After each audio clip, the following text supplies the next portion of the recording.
Assalamualaikum warahmatullahi wabarakatuh. Izin memperkenalkan diri, nama saya Saraswati Putri, NPM 1921030546. Saya dari kelas K. Saya akan menyampaikan hasil rangkuman materi dari kelompok 1 sampai kelompok 9 untuk memenuhi tugas ujian akhir mata kuliah Arbitrase dan Penyelesaian Sengketa Ekonomi Syariah. Dosen pengampu, Ibu Herma Maraleza. Arbitrase. Arbitrase merupakan cara penyelesaian sengketa perdata di luar peradilan umum yang didasarkan pada perjanjian-perjanjian arbitrase yang dibuat secara tertulis oleh kedua belah pihak. Terdapat prosedur-prosedur yang perlu diperhatikan oleh kedua belah pihak dalam melakukan arbitrase, yaitu yang pertama, pendaftaran dan permohonan arbitrase, yang kedua, penunjukan arbiter, yang ketiga, jawaban dari pihak termohon, yang keempat, tuntutan balik dari pihak termohon, dan yang kelima, sidang pemeriksaan.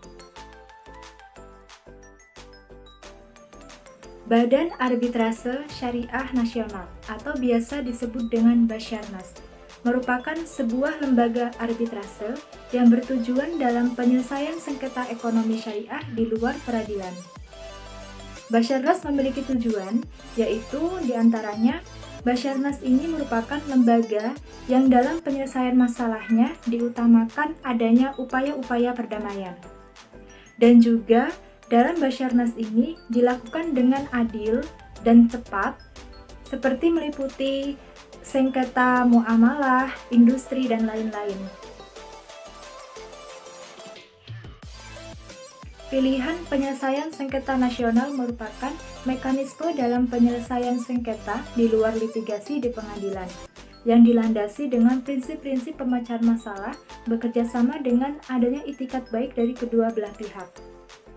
Terdapat 5 macam pilihan penyelesaian sengketa, yaitu yang pertama, konsultasi, negosiasi, mediasi, konsiliasi, dan arbitrasi. Konsultasi. Konsultasi merupakan proses kerjasama dan hubungan antar pribadi yang bertujuan untuk menyelesaikan permasalahan dalam lingkup profesional dan orang yang meminta konsultasi. Konsultasi ini terdapat 3 unsur, yaitu klien, orang yang meminta konsultasi, dan konsultan. Negosiasi. Negosiasi merupakan upaya tawar-menawar yang dirasa perlu dilakukan sebelum terjadi kesepakatan oleh kedua belah pihak. Tujuan dari negosiasi adalah yang pertama, untuk menghindari konflik atau perdebatan yang timbul akibat perbedaan pendapat. Yang kedua, untuk mendapatkan kesepakatan dari hal-hal yang dinegosiasikan. Dan yang ketiga, untuk mempersatukan perbedaan pendapat dari kedua belah pihak supaya mencapai negosiasi yang berhasil. Mediasi. Mediasi merupakan upaya penyelesaian sengketa melalui proses perundingan untuk mencapai kesepakatan dan didampingi dengan mediator. Tugas mediator adalah membantu pihak-pihak yang bersengketa dalam menyelesaikan masalah, tetapi tidak memiliki hak untuk memberikan keputusan. Konsiliasi. Konsiliasi merupakan upaya penyelesaian sengketa di luar pengadilan yang dilakukan dengan cara damai apabila kedua belah pihak telah sepakat dan menemukan solusi yang bersahabat.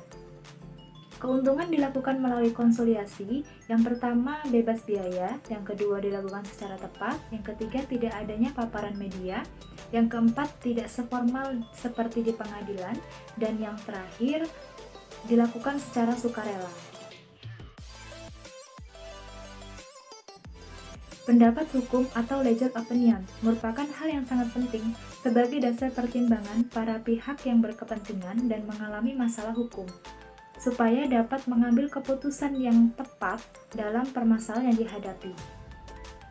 Legal opinion ini memiliki kedudukan yang sangat penting sebagai dasar pemikiran yang diungkapkan oleh para ahli dan sarjana hukum dalam perkembangan hukum. Eksekusi putusan arbitrase. Eksekusi putusan arbitrase dilaksanakan berdasarkan penetapan ketua pengadilan negeri atas permohonan salah satu pihak yang bersengketa. karena badan arbitrase tidak memiliki perangkat jurusita, sehingga untuk mengeksekusi hasil putusan arbitrase harus dilakukan oleh pengadilan negeri. Demikianlah hasil ulasan materi dari kelompok 1 sampai kelompok 9 yang dapat saya sampaikan. Semoga dapat bermanfaat bagi kita semua. Saya akhiri, wassalamualaikum warahmatullahi wabarakatuh.